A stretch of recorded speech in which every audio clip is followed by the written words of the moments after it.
For many years now, people reacted with indignation whenever I confessed that I've never seen Avatar: The Last Airbender. How dare you, they would say. How dare you not have seen this piece of media that is the best piece of media that I have ever seen? Go watch it, please watch it, or I will set your house on fire. This is not a joke. So this quarantine, I finally decided to give Avatar: The Last Airbender a go, and boy does that shit suck. I cannot believe just how hyped up Avatar: The Last Airbender is as a piece of media, especially because there's a lot of people whose opinions I genuinely respect who are really into it. Just without even the hint of a joke, it's probably the worst movie I've ever seen. Now, I know that M. Night Shyamalan is a bit of a hit and miss type deal as a director, producer, and writer, which he is for this film, but boy was this a miss. I cannot fathom how so many people look at this and think of it as the quintessential masterwork of their youth, although it does explain why, consumers of media at large seem to have such shit taste. So I am going to review this movie, and I'm going to spoil you on it because I don't want you watching it, unlike all of the horrible people that recommended that I should take 2.5 hours out of my time to watch it. So basically, the movie starts with one of them static texts that's just a steaming info dump set right in front of your feet.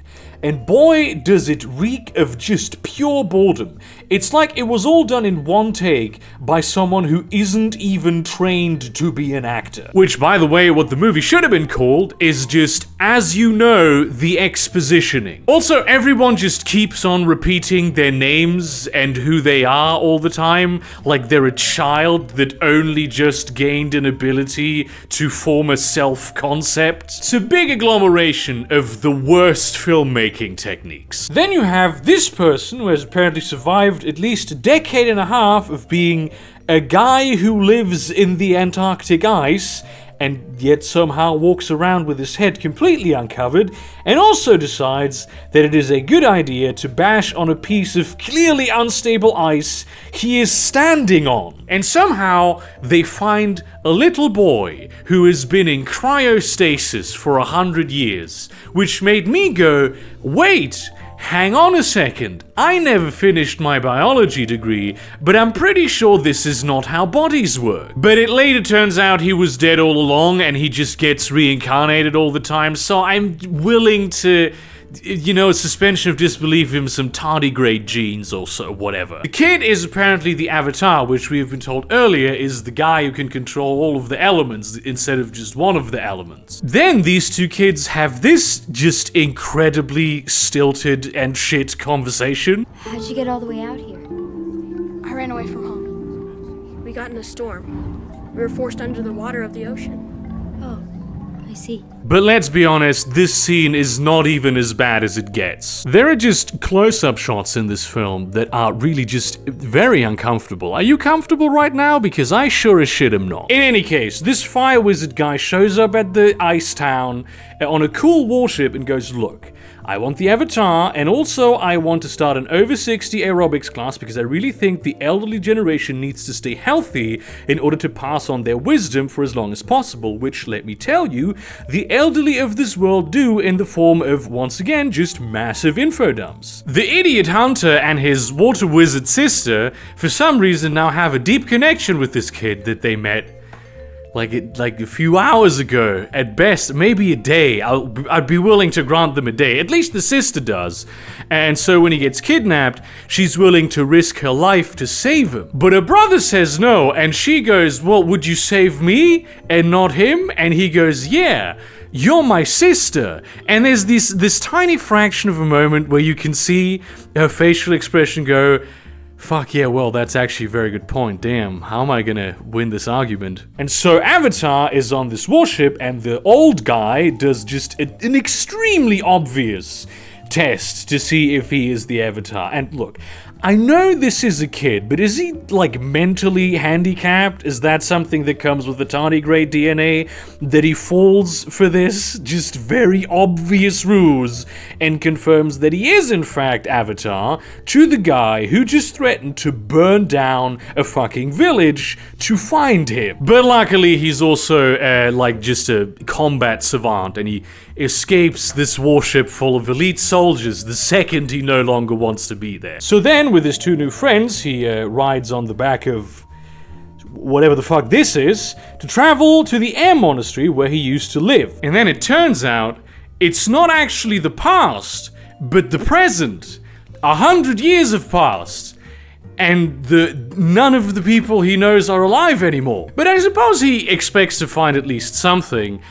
So the two people that he's traveling with that know way more about the things that have happened in the meantime than he does, at no point decide to, like, maybe prepare him for the shock that he's about to experience. Because, like, really all the things that happened to the air people are kind of his fault for, like, fucking off. Just the sheer sociopathy of not just trying to, like, help him ahead of time with what they know he is going to realize very soon, but waiting until the precise moment when he is standing amid a pile of bones of people he knew personally to go, oh yeah, you know, kind of forgot to tell you, the Fire Nation kind of did a little bit of a genocide of your people, if you catch my drift. They're all dead. Meanwhile, Fireman Zuko is on another warship where this guy just fucking calls him a little bitch in front of all the soldiers there. He's the main villain of the film, by the way, not the guy who has a personal quest to catch the Avatar because, you know, he would get his honor back, whatever the fuck that means. But instead, this annoying bloke you'd really only find in, like, an HR department in the real world. He's the guy you avoid at the water cooler at the office because you know the moment he catches you, he'll just lean on it and like, man, did I ever tell you about the time I raided the Great Library? Also, what is this insane policy where you have the prince who got disfigured by his own dad in a trial by combat be an enemy of the state? Who came up with that legislation? This is just, like, mentioned, but they're never explained. Like, there's a whole backstory here, and they just gloss over it. They never even get into it. Might have been interesting to see any of that, but no, it's Avatar: The Last Airbender doesn't do that. Meanwhile, the heroes get put into a concentration camp for stone wizards, and the guards just let this kid monologue to the stone wizards. Like this big hope-inspiring speech, which is then followed by probably the worst fight scene in human history. It's difficult to convey with words just how terrible this fight scene is, and obviously I can't really show any of it to you because, you know, copyright. But basically, everybody just stands around waiting their turn to do something, and it's so obviously choreographed, and the powers are all over the place. You have 5 stone wizard guys working to fling one tiny rock, and then later one of them just boom, a whole wall out of nowhere. And the concentration camp guards, they could not be more incompetent. They basically flee after some of them beat up. Most of them didn't even try to put up a fight. On the sort of bad guy side, Prince Zuko is just hanging out in Colony Number 15. That's actually the literal name of the town. Talking about events in his own past and the history of the Fire Nation with some random kid he creepily picked off the street right in front of his uncle, who was actually there to witness all of these things personally, as opposed to the little boy who wasn't even alive back then, presumably. Prince Zuko, more like Prince Sucko, am I right? The heroes decide to travel to the Northern Air Temple, or at least Avatar does, because the other heroes are way too concerned about a one-day detour in their several-month journey. He talks to a guy who apparently just sort of, like, hangs out there for some reason about how the Fire Nation destroyed the temple while standing in the middle of the temple that clearly was not destroyed. But it turns out he was not just some kindly old man, but actually, in fact, did not have the best intentions in mind for the kid. And so Avatar gets captured by the Fire Nation, specifically by Mr. Great Library. But it's fine, because while he's in the Fire Nation base, chained up, John Wick shows up out of nowhere and frees him, and also an extremely long, but at least occasionally good fight scene. And it turns out that John Wick was actually Zuko all along, which I guess I did not see coming, so that's the classic Shyamalan twist for you right there. So General Zhao, who by the way is Mr. Great Library, in order to excuse his failure to keep a 10-year-old child contained within a fortress that is staffed by, like, actual soldiers, goes to the Fire Nation King, and he says, "Look, your son is a traitor. He is working with Avatar. He is an ally of Avatar. And I have literally absolutely zero evidence to prove this whatsoever." Zhao may be my favorite character in this movie because he's just such a massive cunt. Avatar then proceeds to just sort of leave Zuko lying unconscious in the forest to die and be eaten by wild scavengers as he and his friends make their way north to the other water tribe. This is so that Katara, who is the water wizard girl, and Avatar can learn waterbending from the best waterbenders. And they go into a city that is quite obviously a fortress, and then are told that it is designed to withstand any attack.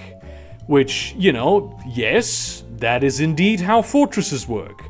Thank you very much for making this clear. The reason this is important is because somehow the Fire Nation knows that the Avatar is in this northern city of the waterbenders. And also because General Zhao, for some reason, has a huge hard-on for murdering the moon spirit, whatever the fuck that is. Oh, and also the idiot hunter from the other end of the world just immediately becomes the queen's personal guard, and the only one who is her personal bodyguard. Just to, like, make this clear, and they somehow, just like this, develop a romance. They just have a romance now. There is nothing gets developed at any point in this movie. Just the entirety of the film feels like it's a whole season of a TV show, and they compressed it into 2 hours, because just everything is so disjointed, the different character beats don't really work, they need more build-up, more context, which incidentally, there does seem to exist a children's television show based on this film, which is also where I grabbed the thumbnail out from because I really need to throw off, like, the copyright bot's scent. But if this movie for adults is already this terrible, I can barely imagine what kind of just horrors of screenwriting they have in store for children who are not nearly as discerning. I do not understand why people praise Avatar: The Last Airbender so much. It is so bad. It's so very bad. This is the kind of shit that makes me believe in the Mandela effect. Like, maybe they just saw a completely different movie that was good somehow. So eventually, after literal weeks, the Fire Nation attacks, and this is the point where after literal, actual weeks of being there, Avatar asks the queen, "Hey, is there like a place in the city where I can, talk to spirits, which is something that I can do so they can tell me what to do about this siege?" You could have done this at literally any point in time during the weeks you were here. And now is the point in time where you decide to do it? Why was asking the dragon spirit for advice not the very first thing you did? Why did you wait until the actual enemy fleet you knew was coming showed up at the water city to even ask where the temple might be? And oh my god, what happens next is so fucking dumb. So the Fire Nation comes on these big fuck-off ships that go on water to attack the nation with the biggest, most badass and powerful waterbenders in the whole universe.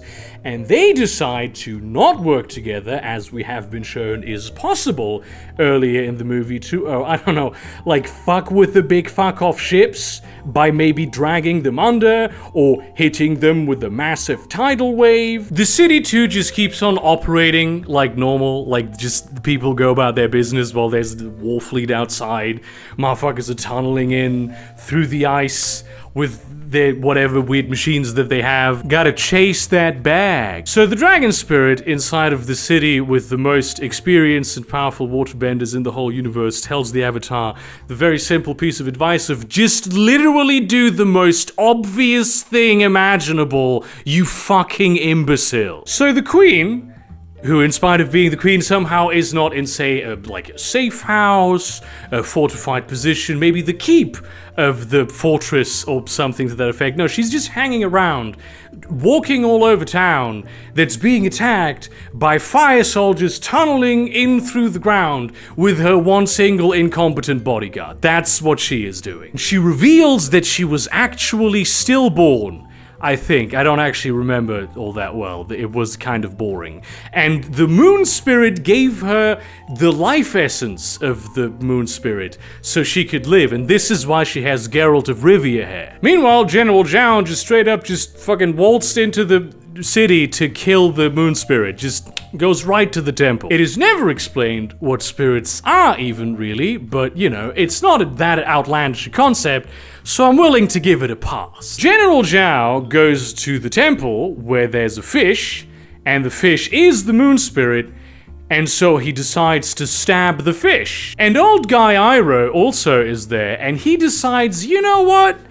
Actually, maybe have you considered that, like, stabbing the fish is not a good idea? But instead of trying to stop Zhao, which standing right next to him he could easily have done, he decides instead to just sort of protest as the fish is being stabbed, and then after the fish has been stabbed, he does his fire magic thing, and the Fire Nation guys he was with flee. So the heroes show up and immediately trust this high-ranking general and relative of their mortal archenemy Zuko, as well as literal brother of the evil emperor of Evil-Stan, because he put up mild, ineffective resistance to the bad guys. What am I even supposed to say about this? Meanwhile, Avatar fights Prince Zuko and just fucks him up in a fight scene that could have been interesting, but isn't. Then at the end of that fight scene, Avatar tells the guy who has been, you know, trying to kidnap him for months to sell him off to the evil emperor of Evil-Stan, we could have been friends. I wasn't aware Stockholm Syndrome works even if you don't actually manage to, like, capture the person. So then Avatar goes on the ledge of the water city and does the thing that all of the elite waterbenders there apparently did not think of doing, but instead of just annihilating the fleet of the fascist genocidal empire, he just sort of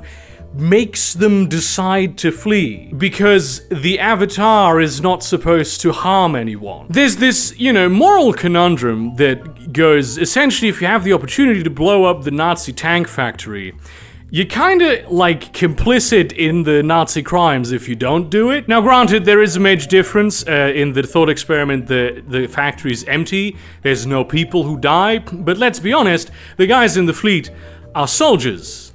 They're not like civilians. They're guys who signed up to the military to kill people. So make of that what you will. So as his fleet leaves, General Zhao is killed by water, which apparently he specifically is allergic to, because we have never seen this trick employed by any other waterbenders to drown anyone else. And at the end of the film, the Fire Nation still exists. It was all about just surviving another day, and nothing in the world has fundamentally changed. Except they did make a sequel, and I ended up watching it, and I was very confused. Suddenly, they're in space, and it turns out the plants are trying to kill humans, and also they have like blue people who are plant benders. Took me a while to figure out that it's not the same cinematic. It's just not even the same director.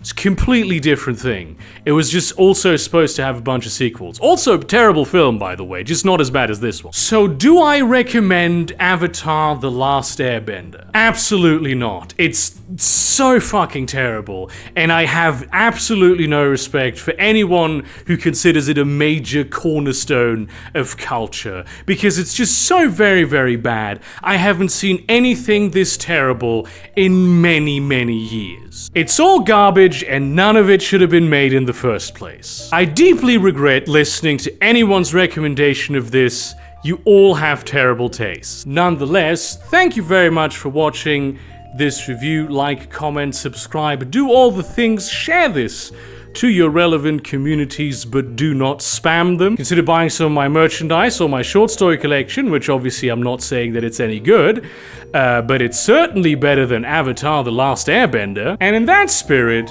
I am deeply disappointed in all of you. And see you around, cunts.